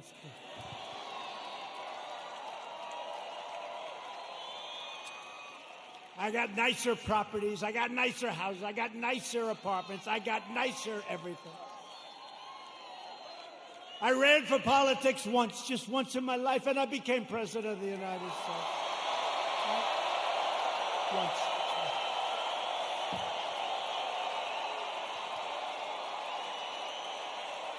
This one. And hopefully, if you get out and vote, we'll do it one more time. We won't even toy with them about 3 or 4 more times. We won't. We'll do it one more time. will be 2 for 2, and our country will never, ever be stronger. But I'll be soon announcing a new list of exceptional candidates for the United States Supreme Court, and I'll choose only from that list 100%, probably 25 incredible people, any one of which could be a great justice, any one of which. And I did it last time, and people loved when I did it, and I'll only pick from that list. Biden can't release his list because the names would be too extreme, too radical. They wouldn't be acceptable, but they will be very radical people. People don't understand, but we actually won on DACA yesterday. We actually won because they basically said, you won, but you have to come back and redo it. It's almost like, gee, come on back, your paperwork was no good. But we're going to be refiling, but don't let it get you. Everything's going to work out really good. Everything's going to work out good. It was great. I mean, it would have been nice if we won it. Everybody said, oh, you're going to win DACA. You're going to win DACA. That's easy. You got to win DACA. That's easy. They all said it. And they came back and they said, we don't like what you did with your paperwork, essentially, right? So we're refiling it. Most people would say, oh, we lost. We didn't lose. We're going to refile it. And everything is going to work out for the young people, most of whom aren't so young anymore, by the way. But we're going to work it out for everybody. Biden is fully controlled by the fringe of his party. He is their pawn. He doesn't even know where the hell he is, let's face it. He installed socialists, Alexandria Ocasio-Cortez,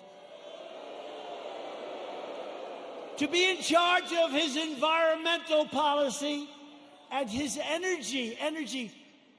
You can forget petroleum. How does Oklahoma feel about being petroleum-free? Not good, right? Our country will have no energy. Our country will have nothing. Oklahoma, Texas, North Dakota, and many others will all be out of business. I don't think that's going to work out too well, but she's actually in charge of environmental policy, and you know what that means. She doesn't even want wind. She doesn't want those bird-killing machines that go round and round. You want to see a lot of birds that are dead? Go under a windmill sometime. She wants us to go back to the Stone Ages because she's got no sense, no credentials. She's got a little charisma, not much, but she doesn't have a clue. You know it. But she's in charge of the environment. No airplanes. We can forget Boeing, I guess, come to think of it, right? We talked about Boeing. We could forget Boeing. Let's cancel those brand new Air Force Ones, right? Likewise, Representative Ilhan Omar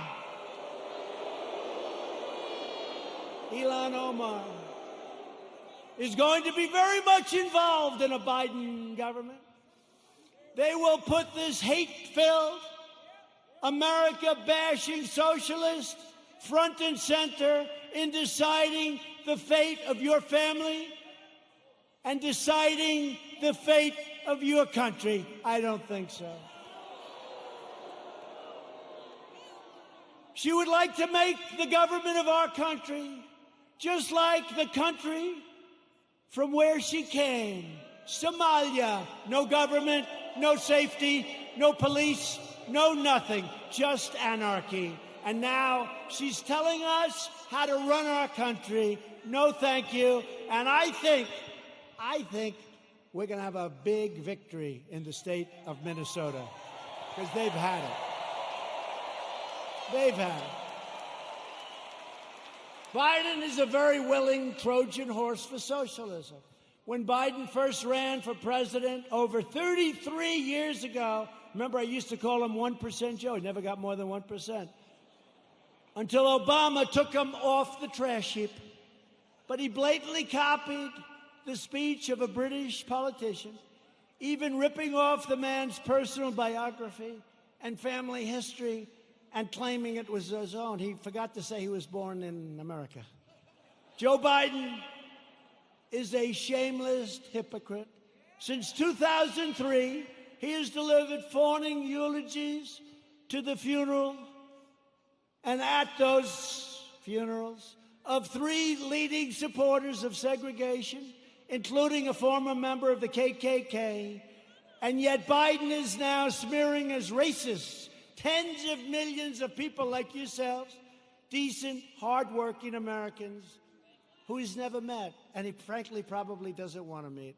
America should not take lectures on racial justice from Joe Biden, Sleepy Joe. A man who praised and partnered with segregationists, shipped millions of black American jobs overseas, and everyone else's jobs too, by the way. If I didn't come along, we're building auto plants, we're building everything. And there's never been a comeback like we're making right now. Never been.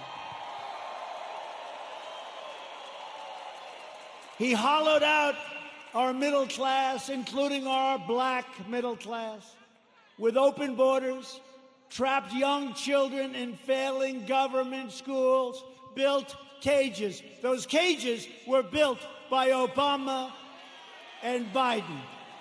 Look it up, 2014.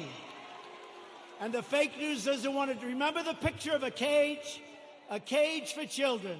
Remember the picture of the cage? And they said, President Trump. And then they realized that was in a newspaper, 2014, the same. Built by Obama and Biden, the cages. And they don't want to report the way it is. They know the way it is. They're not stupid. They sent young boys to fight in Iraq while the inner cities crumbled, helped the big banks while hammering community leaders, and made our cities less safe and secure for all. They've done a terrible job, and they shouldn't be awarded. They should not get rewarded with an election victory on November 3rd. That shouldn't happen. It'll destroy this country. Our country will be destroyed. We've all worked too hard. They don't know what the hell they're doing. Some do, actually, but in a very sinister way. Virtually every policy that has hurt black Americans for half a century, Joe Biden has supported or enacted. I've done more for the black community in 4 years than Joe Biden has done in 47 years.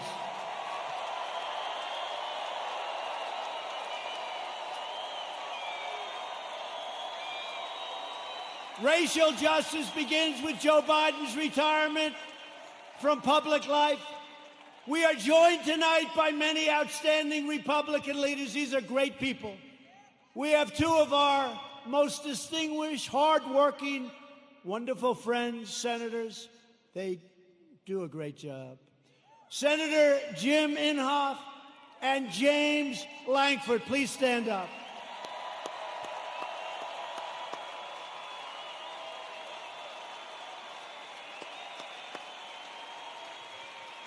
Two very respected, I will tell you, 2 very respected people in Washington. They're respected by everybody. They do some job, and I'd have you come up, but you can relax. I will say this.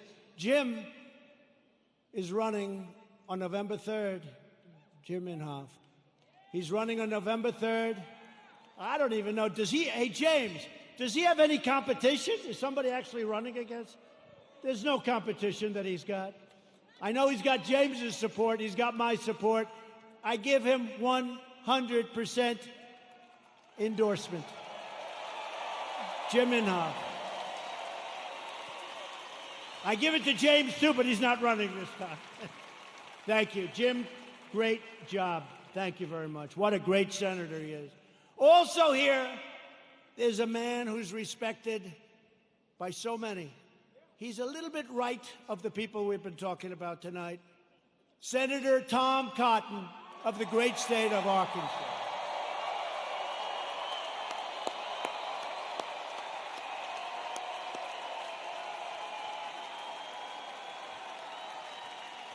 Thank you, Tom.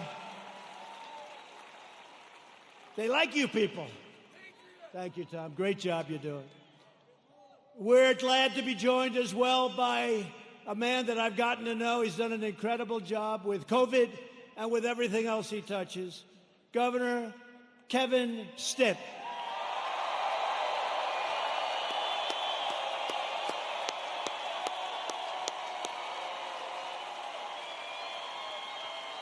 Thank you both. Thank you both for being here. Thank you. Lieutenant Governor Matt Pinnell. Thanks, Matt. Thanks, Matt. And Representatives Frank Lucas, Tom Cole, he's been here for a little while. He's done an incredible job.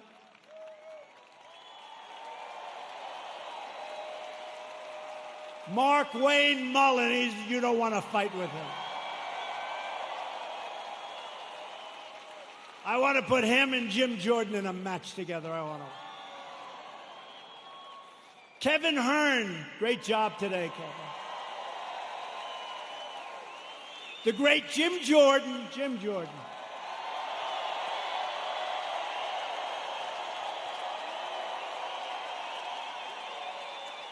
Elise Stefanak.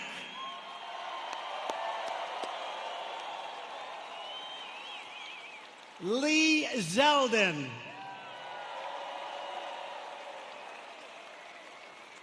Tom Emmer. Tom, thank you. These are warriors, folks. These are great warriors. During the fake impeachment trial, I'll tell you what, there was nobody that could have done the job they've done. That includes the Senate and the House. These people are incredible. David Kutzoff. David.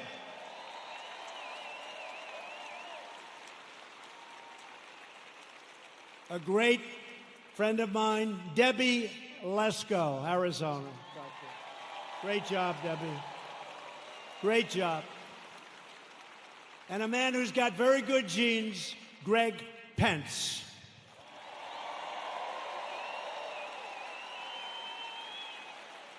Thank you all. Great job.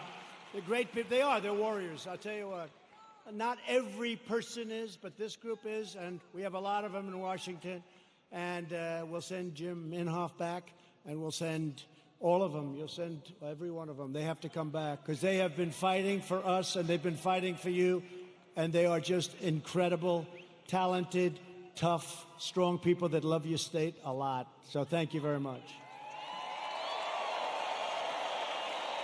So we built the greatest single economy in the world. And then we say, not only the world, but actually in the history of the world, and they never even challenged me, so I guess I'm right. We did it. We had the best numbers anybody's ever had. We had the best employment numbers. African American, Hispanic American, Asian American. The best employment numbers in history. The best stock market numbers in history.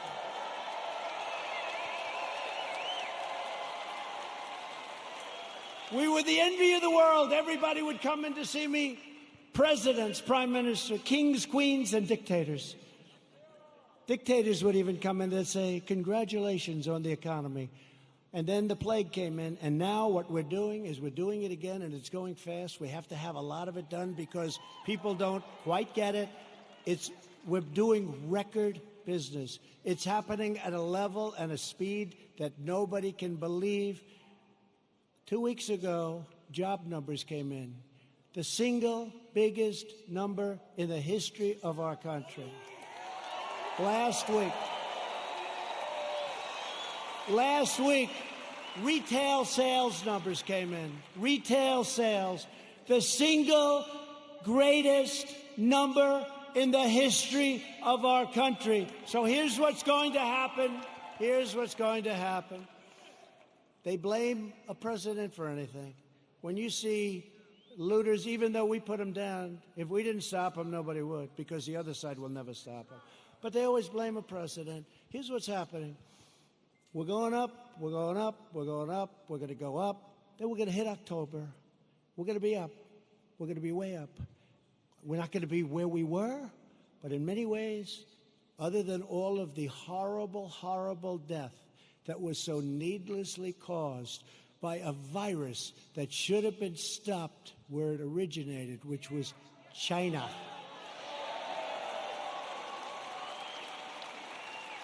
But we're going to go up, up, up, up. August, September, October.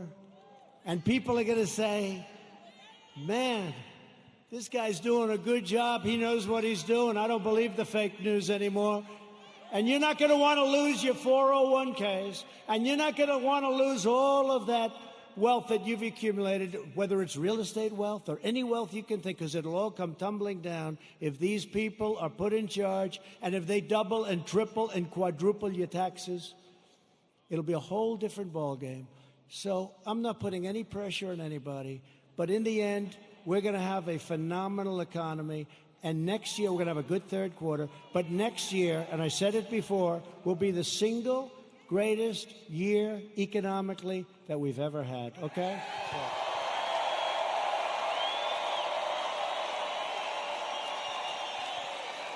And if you see that happening, if you see it happening on November 3rd, you don't have the guts to vote against Trump.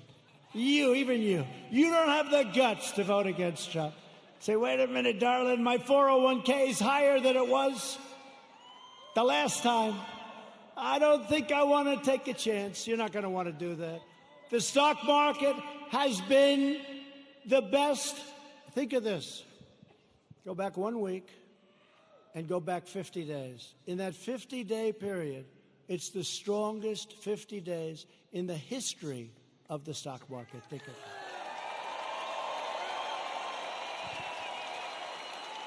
And your wife or your husband says, darling, I love you so much. You are such a great investor. And all you did is just keep the same crap you had the first time, right? Darling, I love you so much. You've always been a loser. You've always lost money. But now under President Trump, you're one of the greatest financial minds in our country.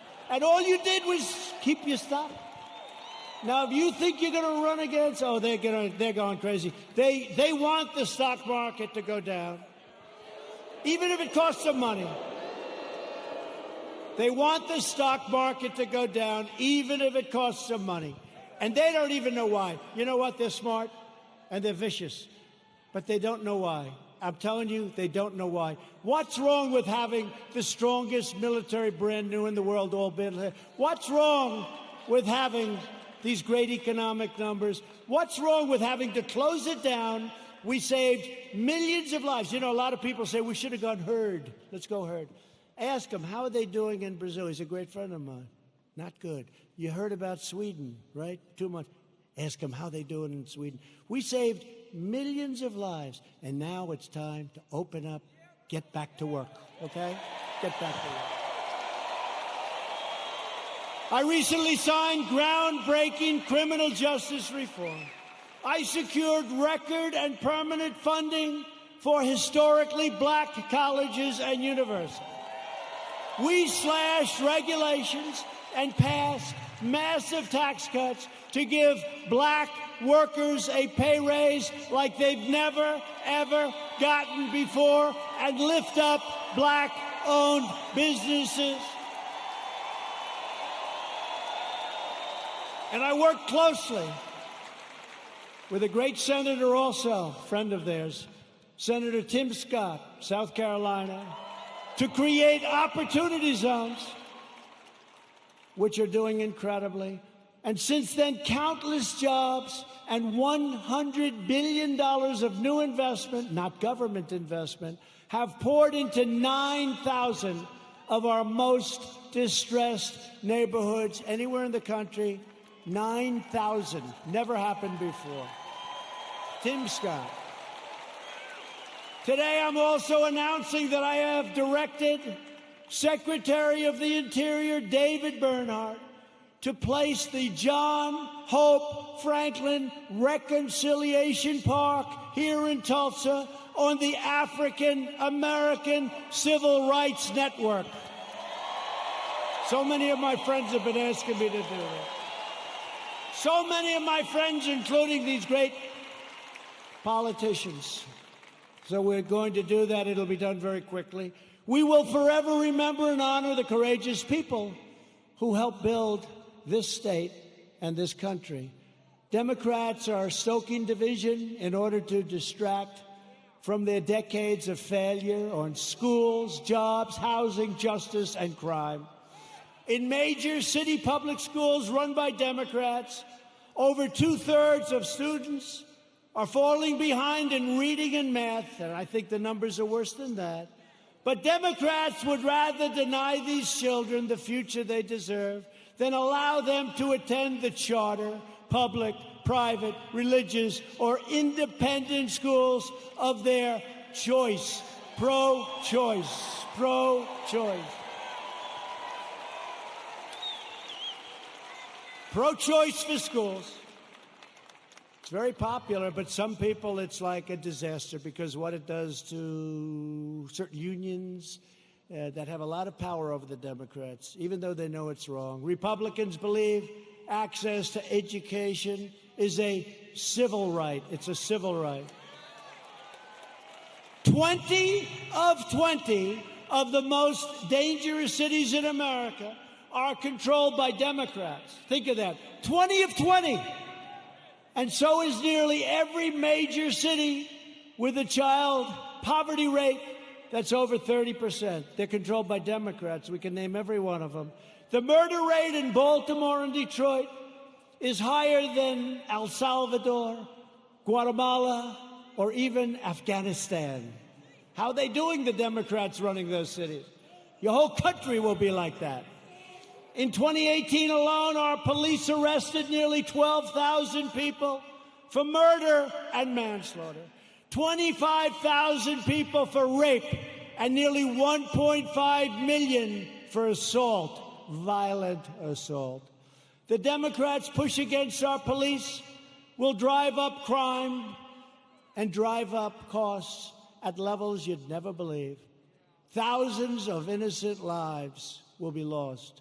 As president, I will always support the incredible men and women of law enforcement.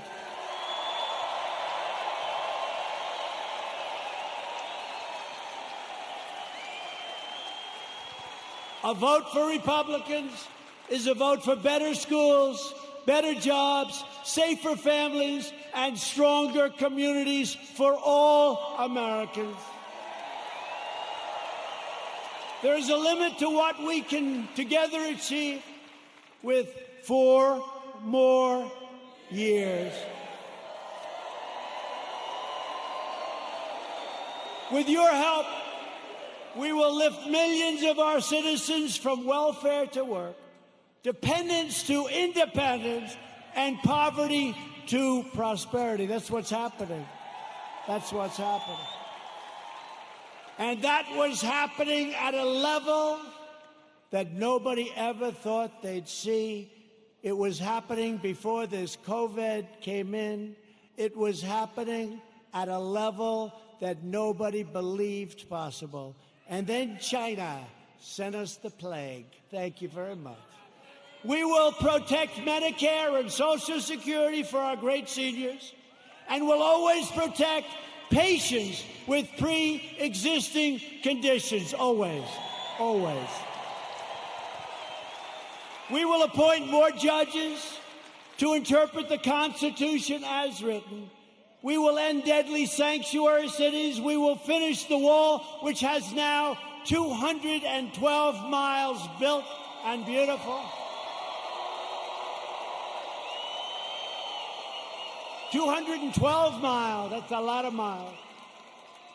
And let me tell you, you think that was an easy one? That was a tough one. That party was totally unified against building the wall. You know, in the end, they gave up. You know what happened?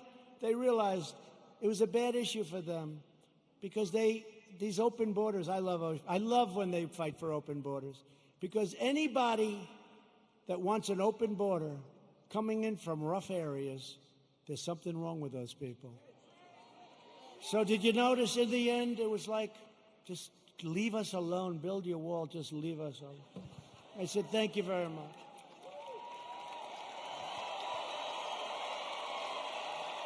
And we will elect a Republican Congress to create a fair, safe, sane, and lawful system of immigration that puts American workers first. We will revitalize our cities, and we will build gleaming new roads, bridges, tunnels, and airports all across our land. We will enact new trade deals that result in more products proudly stamped with that beautiful phrase, made in the USA. It's so beautiful. So beautiful. Made in the USA. That's happening, too. We have so many plants coming into Michigan and so many other states. We have car plants coming in. Would have never come if I wasn't president. Would have never come. We will become the world's premier pharmacy, drugstore, and medical manufacturer. That's already started. We're bringing it back. We will keep America out of foolish, stupid, ridiculous foreign wars. We will never hesitate to kill America's terrorist enemies. You know, when I took over, ISIS was all over the place. And I did something that I felt we should do. And we have now obliterated, we have now captured 100% of the ISIS caliphate. 100.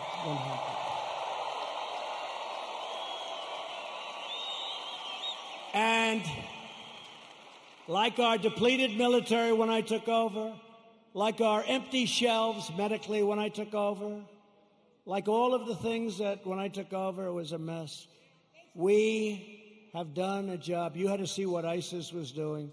They were getting bigger. I came in smaller. Sir, we've just taken 100%. We will launch a new age of American ambition in space, and the United States will be the first nation to land on Mars. Good program.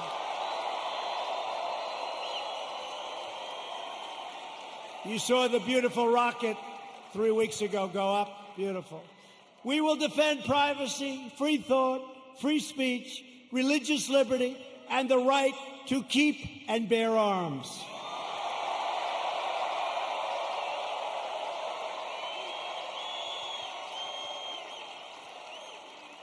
And when you see those lunatics all over the streets, it's damn nice to have arms. Damn nice. Interesting how all of a sudden people understand it, right? You couldn't sell it. Now people understand it. The right to keep and bear arms will protect your Second Amendment. Above all, we will never stop fighting for the sacred values that bind us together as one America. We will support, protect, and defend the Constitution of the United States. We uphold the principle of equal justice under the law. We believe in the dignity of work and the sanctity of life. We believe that faith and family, not government and bureaucracy, are the true American way.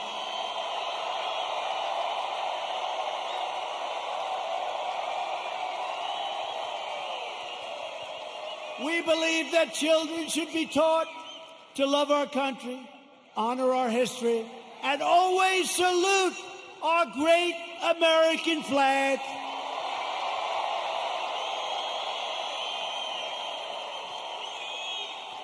And we live by the words of our national motto, it will never change. In God we trust. We stand on the shoulders of American heroes who crossed the oceans, blazed the trails, settled the continent, tamed the wilderness, dug out the Panama Canal, laid down the railroads, revolutionized industries, won 2 world wars, defeated fascism and communism, and made America the single greatest nation in the history of the world, and we are making it greater and greater every single day.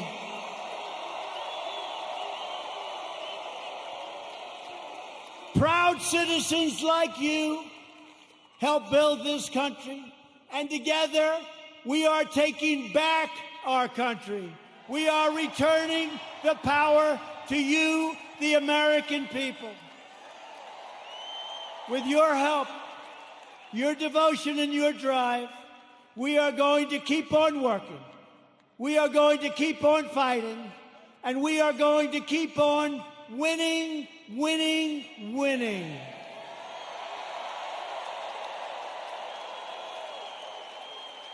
We are one movement, one people, one family, and one glorious nation under God. America will soon be thriving like never before because, ladies and gentlemen of Oklahoma, the best is yet to come.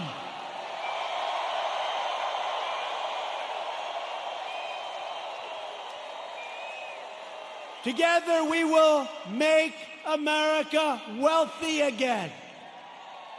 We will make America strong again. We will make America proud again. We will make America safe again. And we will make America great again. Thank you. Thank you, Oklahoma. Thank you.